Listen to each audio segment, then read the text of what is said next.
सुप्रभात बच्चों। आज की कक्षा में आप सभी का हार्दिक अभिनंदन है।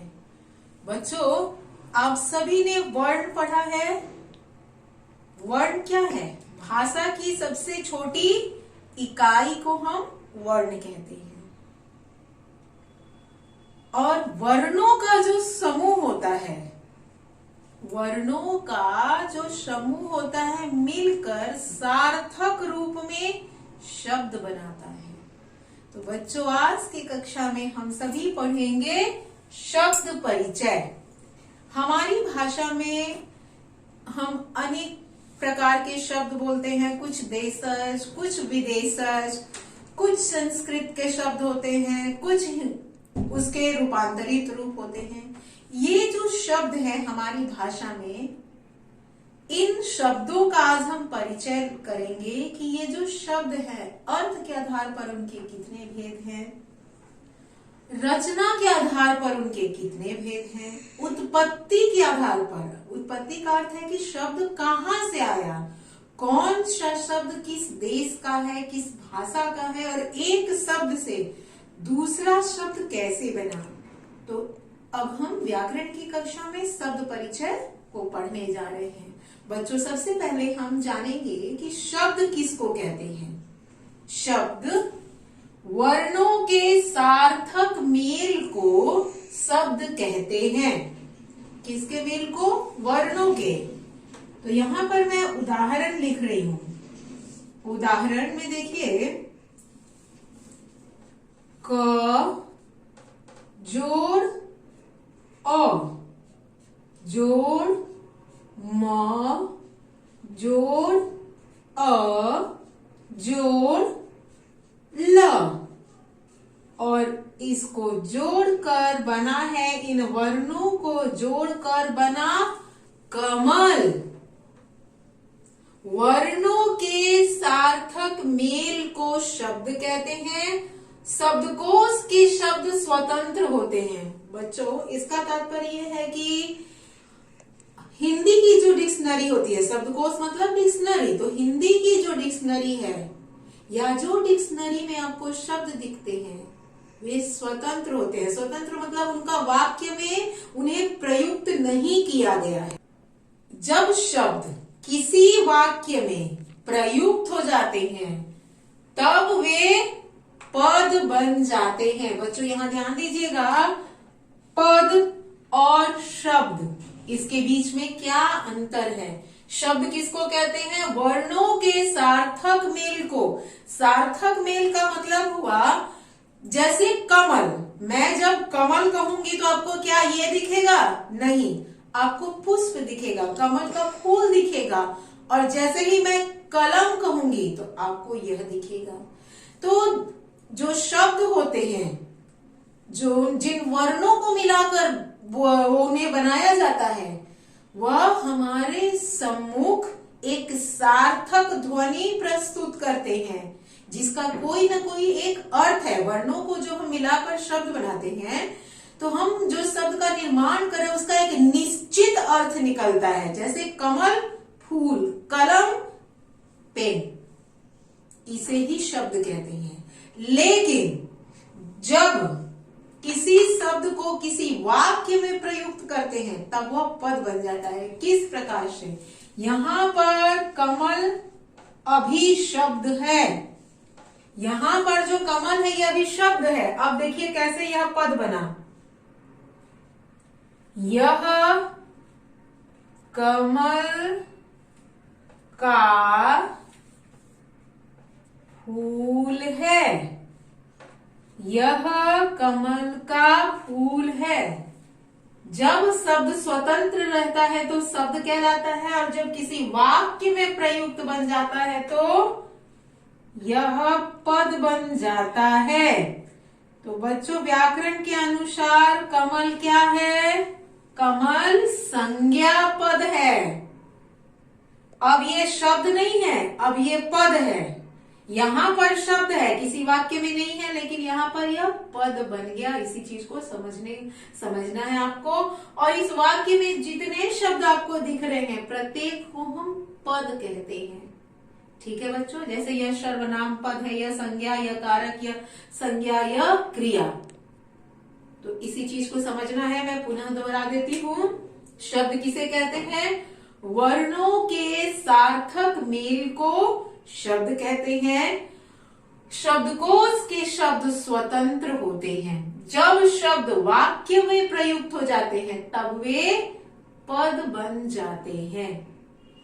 तो अब हम बच्चों पढ़ेंगे अर्थ के आधार पर शब्द के कितने भेद होते हैं।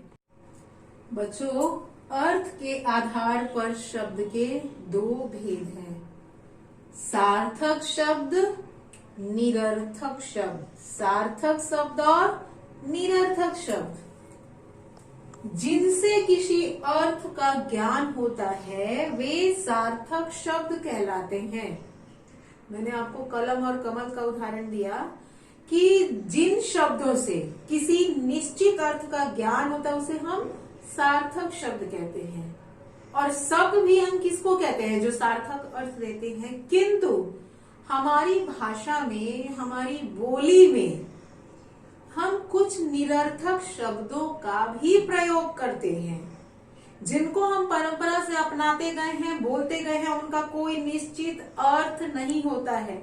जैसे सार्थक शब्द में मैं लिख रही हूं चाय, पानी, खाना। चाय, पानी, खाना। अब ये सार्थक शब्द है। आपको समझ में आ रहा है कि चाय किसका नाम है, पानी किसको कहते हैं, खाना का क्या अर्थ होता है। ये तो हो गया सार्थक। निरर्थक कौन से शब्द हैं?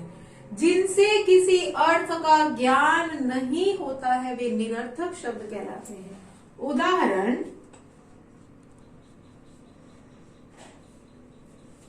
वाय, वानी, वाना। अब आपको लग रहा होगा कि ऐसे शब्दों का तो हम प्रयोग करते ही नहीं हैं। अब हम कहाँ करते हैं उसको ध्यान दीजिए। चाय, वाय। मुझे चाय वाय नहीं पीनी है, मुझे पानी वानी, मुझे पानी वानी नहीं चाहिए। क्या आप खाना वाना खाएंगे? या कई बार हम घर में कैसे बोलते हैं, खाना वाना कुछ मिलेगा? घूमने उमने गए थे, कहीं घूमने उमने जाना है, तो हम किस तरह से सार्थक के साथ निरर्थक का प्रयोग कर रहे हैं। और विशेषकर हम अपनी बोलियों में या फिर इसके लिखित रूप में, मौखिक रूप में सभी जगह प्रयोग करते हैं, जिसमें से पहले का सार्थक अर्थ है, दूसरे का निरर्थक है। यही है अर्थ के आधार पर शब्द का भेद। अब हम रचना या बनावट के आधार पर शब्द के भेद को पढ़ेंगे। बच्चों, रचना के आधार पर शब्द भेद, पहले हमने अर्थ के आधार पर पढ़ा, अब हम रचना के आधार पर शब्द भेद। तो रचना के आधार पर शब्द के 3 भेद होते हैं।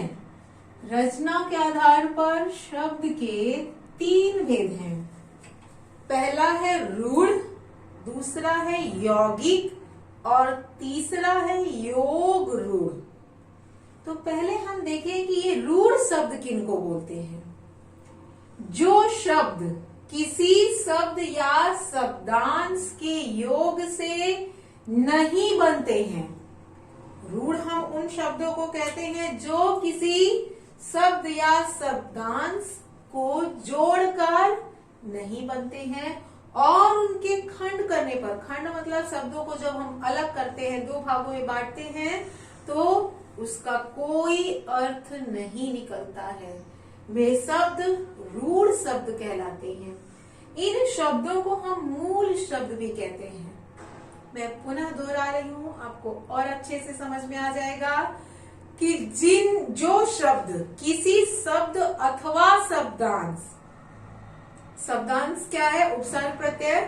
तो जो शब्द किसी शब्द अथवा शब्दांश के योग से नहीं बनता है और उनके खंड करने पर कोई सार्थक अर्थ नहीं निकलता है, उन शब्दों को हम रूढ़ शब्द कहते हैं और इन शब्दों को हम मूल शब्द भी कहते हैं। किस प्रकार से? उदाहरण देखिए, लोटा, घर, बर्तन। और रूढ़ शब्द की परिभाषा क्या कहती है कि जब हम इसको खंड करेंगे, टुकड़े करेंगे, तो कोई अर्थ नहीं निकलेगा। लो का भी कोई अर्थ नहीं होता है और टा का भी कोई अर्थ नहीं होता है। उसी तरह से घ, र, ना तो घ का कोई अलग से अर्थ है, ना तो र का। जोड़ने पर अर्थ है लेकिन टुकड़े करने पर कोई अर्थ नहीं है। उसी तरह से बर्तन शब्द है बर, तन, ना तो अलग से बर का कोई अर्थ होता है, ना तो तन। ऐसे शब्द को आप ध्यान रखिएगा, रूढ़ शब्दों की पहचान के लिए क्या है? ऐसे शब्द जिनके खंड करने पर कोई सार्थक अर्थ ना निकले और जो किसी शब्द अथवा शब्दांश के योग से नहीं बनते हैं। अब ये जो मैंने 3 उदाहरण दिया है, इन्हीं पर ध्यान दीजिए। इन तीनों में से कोई दूसरा शब्द नहीं जुड़ा हुआ है, ना ही उपसर्ग प्रत्यय जुड़ा है। तो ऐसे शब्दों को हम रूढ़ शब्द कहते हैं, जो किसी शब्द या शब्दांश के योग से नहीं बनता है और टुकड़े करने पर उसका कोई सार्थक अर्थ नहीं निकलता है। तो ये किसका हम पढ़ रहे हैं? रचना या बनावट के आधार पर शब्द के भेद जो 3 है, रूढ़, यौगिक, योग रूढ़। अब रूढ़ के बाद हम यौगिक शब्दों की पहचान करेंगे। यौगिक शब्द जो शब्द किसी शब्द या शब्दांश के योग से बनते हैं, जो शब्द किसी शब्द या शब्दांश को जोड़कर या योग करने पर बनते हैं और उनके खंड करने पर सार्थक अर्थ निकलता है, वे यौगिक शब्द कहलाते हैं। उदाहरण, पोस्ट, जोड़, ऑफिस। पोस्ट, जोड़, ऑफिस। आप ध्यान दीजिए, यौगिक शब्द क्या कहता है कि जो शब्द किसी शब्द या शब्दांश के योग से, योग मतलब जोड़कर बनते हैं और खंड करने पर सार्थक अर्थ निकलता है। अभी मैंने शब्द का खंड किया है, मतलब 2 इसके टुकड़े कर दिए हैं, पोस्ट ऑफिस। इन दोनों को जोड़ूंगी तो क्या एक शब्द बनेगा? Post office. तो बच्चों ये जो शब्द है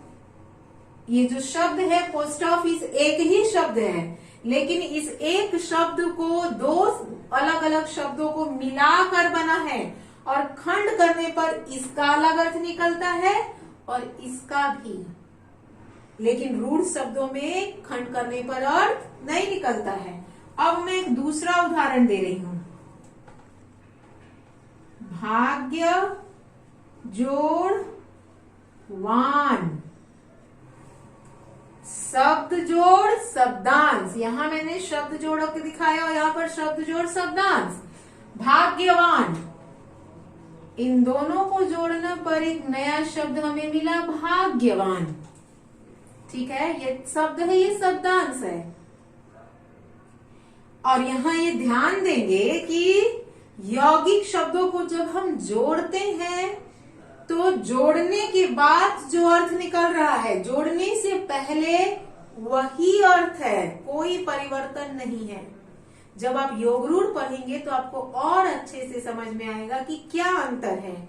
यौगिक जो शब्द किसी शब्द या शब्दांश के योग से बनते हैं और सार्थक अर्थ देते हैं, सामान्य अर्थ देते हैं, यौगिक शब्द कहलाते हैं।